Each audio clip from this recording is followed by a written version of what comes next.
Olá, meus amigos, Deus abençoe a vocês todos. Então, nós temos falado sobre a parábola das 10 virgens.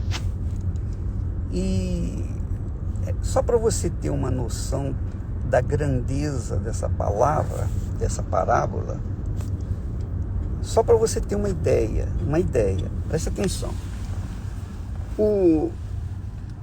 A parábola fala de 5 virgens prudentes, que são as sábias, e 5 eram loucas. Jesus chama de loucas. Na Bíblia Fiel fala loucas.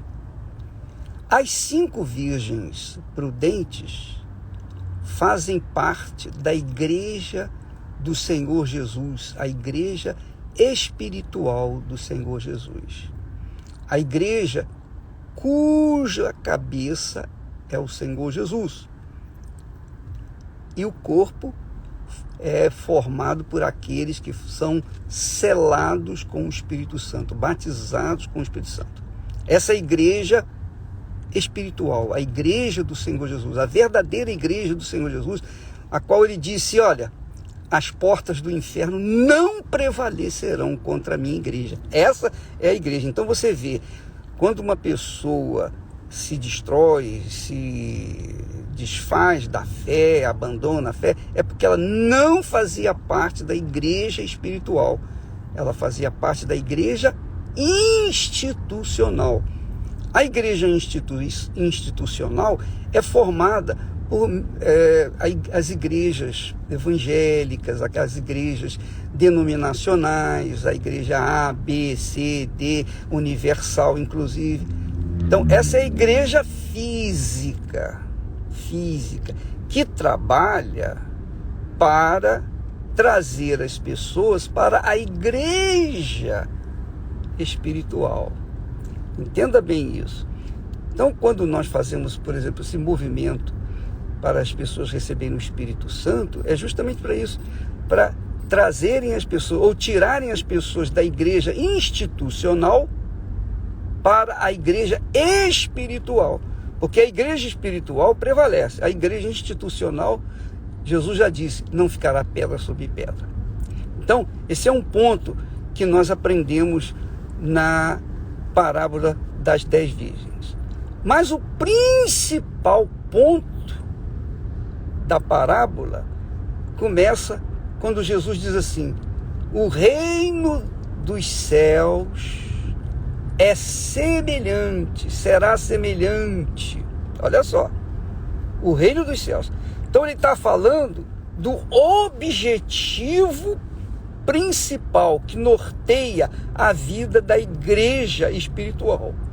Quem faz parte da igreja espiritual tem esse discernimento de que as virgens prudentes, elas levavam o azeite extra para, no caso de faltar, no caso do noivo demorar, então elas tinham azeite para manter a sua chama acesa. Esse azeite representa o batismo com o Espírito Santo. Bacana, né? O azeite representa o Espírito Santo. Então, já as virgens loucas, elas eram virgens. Elas faziam parte da igreja, mas não da igreja espiritual. Elas faziam parte da igreja institucional. Isso é muito forte. Elas faziam parte da igreja A, B, C, D. Você já viu aquelas pessoas que dizem assim: ah, eu sou da minha igreja, a minha igreja. As pessoas adoram mais a sua igreja do que o próprio Senhor Jesus. Elas têm que adorar é o Senhor Jesus. Ele que é o cabeça da igreja. Quem faz parte da igreja espiritual preza o cabeça, que é Jesus, que é o rei do reino dos céus. Mas quem não nasceu de Deus, não nasceu do Espírito, faz parte da igreja institucional. Pode ser fiel na igreja, pode ser uma pessoa legal, pode não viver no pecado, porque a virgem era santa, supostamente santa, Só Deus via o seu pecado. E por isso Jesus a chamou de loucas. Então eu queria que você soubesse, amiga e amigo, para você se posicionar, ver onde é que você está, na igreja espiritual ou na igreja institucional. Qual a igreja que você pertence? Eu pertenço à igreja do meu Senhor Jesus. Eu pertenço à igreja do meu Senhor Jesus. Mas isso é para se pensar, raciocinar e avaliar. Outro ponto que nós observamos nas virgens loucas, por que elas eram loucas? Por que Jesus as chama de loucas? Porque ele, Jesus, deixou o reino dos céus e veio a este mundo para resgatar, para casar com as noivas que também deixam este mundo, o reino deste mundo, para se unir com o rei do reino dos céus.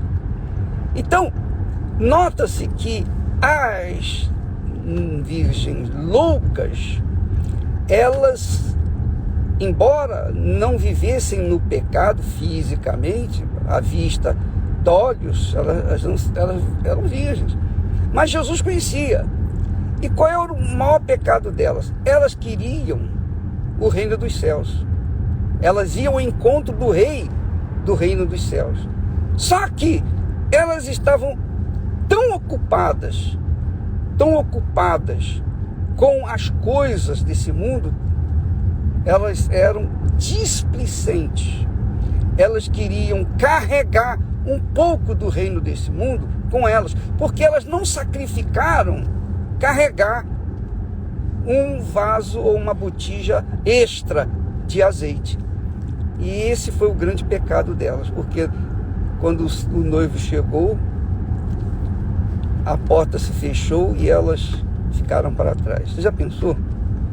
Você imagine uma criatura que vive 20, 30, 50 anos na fé, fiel na igreja e tal, mas quando Jesus vem ou vier, ela fica para trás. E por que ficou para trás? Mas como? Ninguém entende, né? Mas Jesus conhece o coração. Ele conhece mentes e corações. Então, quando uma pessoa ficar para trás, ou quando a pessoa fica para trás, é porque tinha razão de ficar para trás. Jesus não é injusto.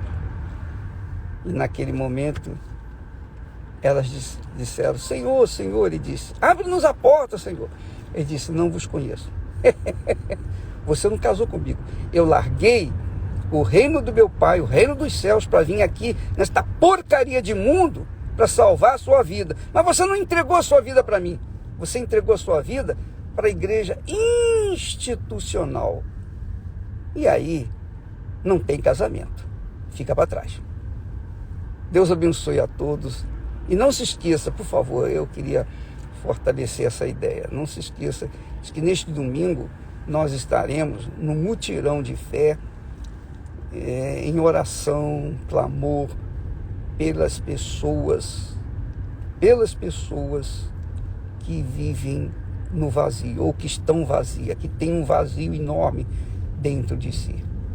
Em todas as igrejas universal do Reino de Deus do planeta, nós estaremos numa só fé, num só espírito, lutando por aqueles que estão vivendo o vazio de cada dia. Você nos ajude e traga uma pessoa que você conhece que esteja vazia, tá bom? Deus abençoe e até a próxima. Até amanhã, em nome do Senhor Jesus. Amém.